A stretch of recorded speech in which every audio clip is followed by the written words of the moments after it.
Do you wanna share a story of a time where you've had to deal with the struggle? Could be multiple stories, could be any story. I mean, you've lived a lot of life already, and in just the time I've known you, Yeah. I would be able to identify times that you've had to, like, deal with reality. Yeah. Yeah. So, yeah, I'll run a couple. One, which didn't seem a struggle at the time, was when I first came to the US when I was 18. Okay, Um, I, maybe got some pocket money from my parents to come here, right? okay. So I obviously wanted to skate all day long, but you need to eat. So I was able to talk Steve Rocco, and he in turn asked his father if we could stay with him, right? So How'd that you even meet Steve coming from Sweden? yeah, so now we met at Marina Skate Park. That's another kind of a fun story, but that would be another story. But Marina Skate Park is where we met, and he had heard of the freestylers, myself, and a couple other buddies of mine. 'Cause there was so few of you back then, huh? Yeah, so information did not necessarily travel fast, but there was the magazine back then, so people would hear or see something even from Europe. And then we were able to he invited us to his home, and his dad, who is Italian, very we call him the Oracle. We had huge respect for him. Um, and so Steve said he was going to check with his father Sal, and we were able to stay there, which was cool. And then we realized, well, it's great that we stay here, but we need a job. We need like to make money, but we don't wanna work too much. So we we got a job cleaning out the lint out of the dryers at a Okay, laundromat, which was Steve's father's business. He was in the dry cleaning and laundromat business. okay. So we would skate in the morning all the way to work for the 2 hours, pretty much before they opened. It was not 24 or anything like that, 24 hours. And we would clean out the lint for 2 hours, and we got, I think, $5 an hour to do that. So $10 an hour, that's really what we lived on. So that was the struggle, but it was still totally What era fun. was it, or what timing was this? Okay, so this is 1980. So $10 an hour, you're making money. 10, 5 oh no, bucks an $5 an hour. 5 bucks an Yeah. hour. I mean, that's good money It back was, then. yeah, and of course it was cash, of course, because like we didn't have any bank account or anything like that. And that was enough really, because we would be able to sneak upstairs because he had, 9 kids or plus us. We were like 11, right? So we were hoping that there would always be lots of food left because they would make restaurant style food for the family. So we Uh-huh. would like sneak up at 8 o'clock, my friend Hans and I, to see that there was some food left. But it wasn't always that. So we had to go buy food, and there was always TV dinners because all we could afford. So that was the struggle, but it was fun in the sense that you look at it back and go, "Damn, you're right. We were just we would eat a donut for breakfast. It was 26 cents at the time, and every now we would splurge and have a Big Mac, which was $1.04. Of course, now it's 4 times more than that, but that was the struggle. But that was the fun struggle because like we could have always gone back home if it was a problem, but we were insistent on we're gonna stay. Yeah. So that was a struggle. But then another struggle was more like business, like where when the market sentiment or the ups and downs of skateboarding Yeah. hit us, where our business model was based on licensing brands that we did not have control of. Which brands were those? That would be all of them. All of them. I mean, let's back up. We owned Birdhouse. We owned the whole This is time. under Blitz. Yeah, Just under this. But there's other brands where we didn't own them, and then the market went down. There was simply not enough margin for me to make the licensing business work because those brands were controlled by. We sold them in the first place, but not for a ton of money. But once they were sold, they were licensed back, and the licensing model over time, as the market went down, wasn't it, it didn't work. You had to be majority owner and control of it, and licensed brands could have been icing if you had a few of your own IPs that you could control. uh-huh. So the licensing model, and that was a struggle because I was too pig-headed to hold on to the business for too long, so it became really, really tough, and that kind of What do made you it. mean you were pig-headed? and you held on. Pig-headed where you feel like, "Oh, it's gonna get better," where you have Oh, really no way of knowing when the cycle was gonna come back, and the cycles back then were really slow. So there was probably opportunities where instead of having so much struggle to cut it off and start something different sooner. I got you. So When you r say back then, what era, what so time this is is, 2000, around 2000, early 2000. so even before '08? Yeah, Oh, before okay. the crash, right? So that was, in hindsight, is kind of like that was the stupid struggle, I should say, where I should have, could have, would have made faster decisions. It's almost like the rule in general when they talk about hiring someone, you hire slow and fire fast. It's almost the same here. Like we should have seen the writing on the wall, or I should have made a decision sooner to change the business model or get out, and that ended up being way later than necessary, and that made us spend or lose money for a longer time than we needed to. So that was the struggle, or stupidity, or Well, pigheadedness you on know my what they part. say now, I mean, I've heard it more so lately, but your brand is always launching. Like, you're always launching now.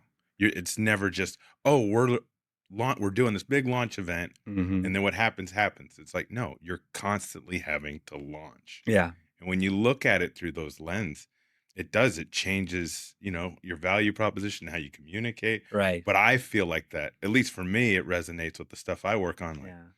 it's almost like we're launching every month. And that is a good comment, because if you look at it from that set of perspective, it makes you realize, am I fit to start a business?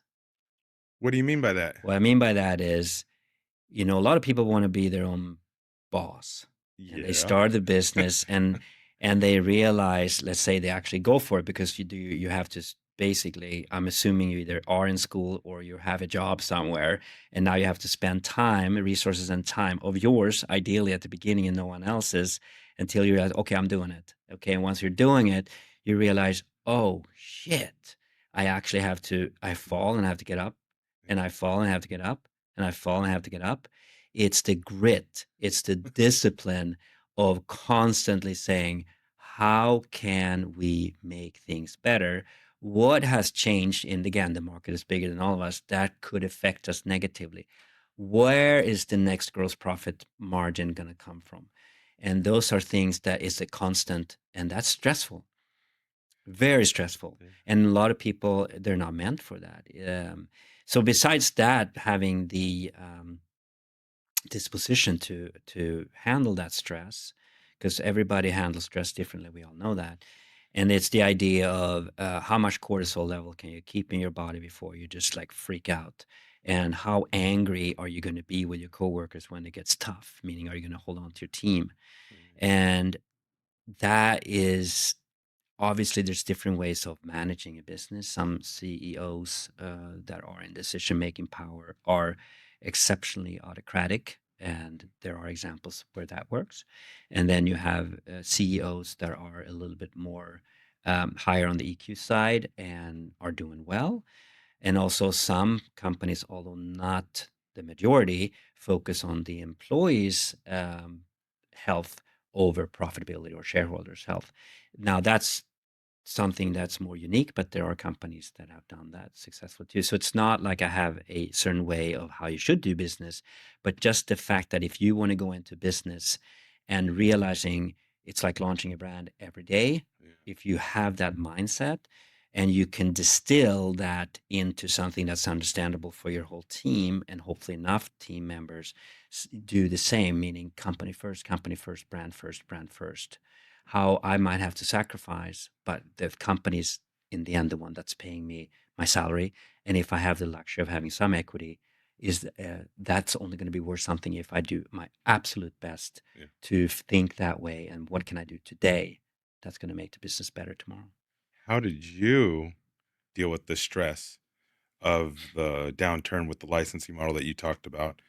And how has that even changed since then? Because Yeah. I'm sure you So learned from it. yeah. So I mean, it's they call it gut wrenching. You feel sick to your stomach when you see that you're bleeding, meaning losing money, and you then have to lay off people, which is an emotional challenge, Hmm. and that makes you feel really bad. And how long that lasts is all different. But the good part, whether it's me or someone else, is that we humans are we are so we adapt Yeah. for good and for bad. But I would say I am fairly stable as a person, and perhaps I let too many things roll off my shoulder that seem stressful to others, and I always feel like I try to look at what can I really do something about this? What do I have control of? Because I can only really affect things that I can control. And of course, when you are a CEO, you can control many things, but not everything. If you have a lease that's 3 years and your Yeah. business starts to struggle and you have 2 years left of the lease, um, it's very hard to make that a pretty landing.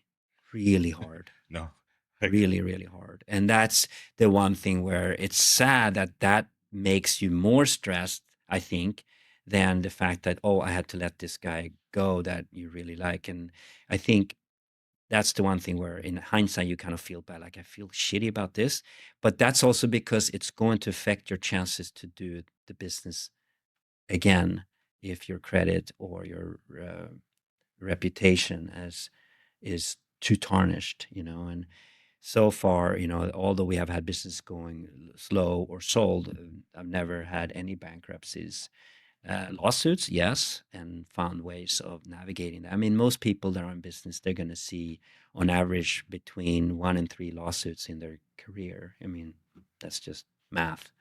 Um, and some you can handle easier than others, and some, depending on what your adversary, the other side, is what their sentiments are. I mean, I know people out there in business. They're all about crushing the opponent in that, and if they have more money than you, they will crush you. yeah. You know, if they are reasonable and they feel that this is just a little bit of a nuisance, then they find a way to settle that is doable Yeah. for the other party that's being sued, so to speak. And some suits are obviously frivolous and nothing goes out of it, but you still have to spend legal fees on it. So yeah, that's the tough side of business. Number one, are you actually ready for how tough business is? Number two, there are ugly things in business can go bad. You can have lawsuits. Might have to fire people, and a lot of people can't fire people. They don't.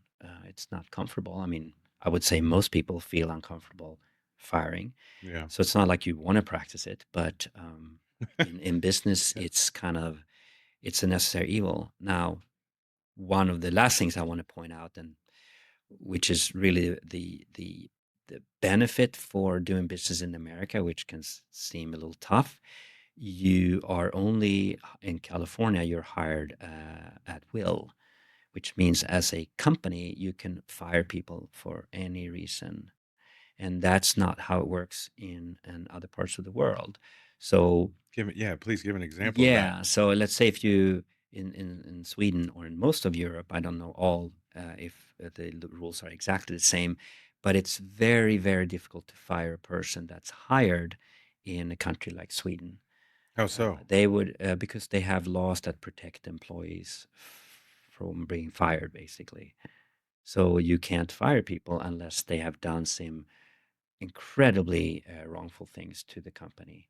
It could be anything from violence to chronic drug or alcohol use that affects the business. But if somebody just comes in a bad mood 5 days a week, you can't fire them for No, that, even though they're bringing down the morale of the team. exactly. Yeah, so that's why, and Even if again, they sign an employee agreement?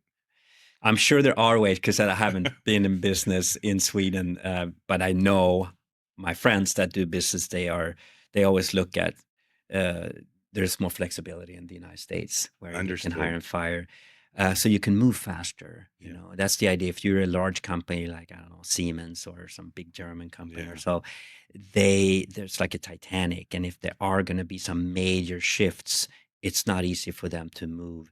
And the employee piece is probably just as hard to move as a 3-year lease or owning a building that no one wants. Is that why Um, they hire agencies and consultants a lot of times? exactly. That's exactly it. And um, there's also other ways why uh, you structure the business different Yep. in Sweden versus here, so that you want to reduce taxes. You know, it's Yeah. hard to get away with paying no taxes because you obviously don't want to do things that are illegal. But there are obviously ways, you know, anything from offshoring to consulting, using consulting service. So that's very, very common, especially in startups. To otherwise, I think the startup community would be next to zero in Scandinavia if you couldn't have the opportunity to hire agencies where it's basically a contract or even just an email saying, this is the service you're going to provide, and it's for this time period, and this is the deliverable, and then we're done, or we'll talk about the next project. So it's Yeah. very Yeah. project based. Cool.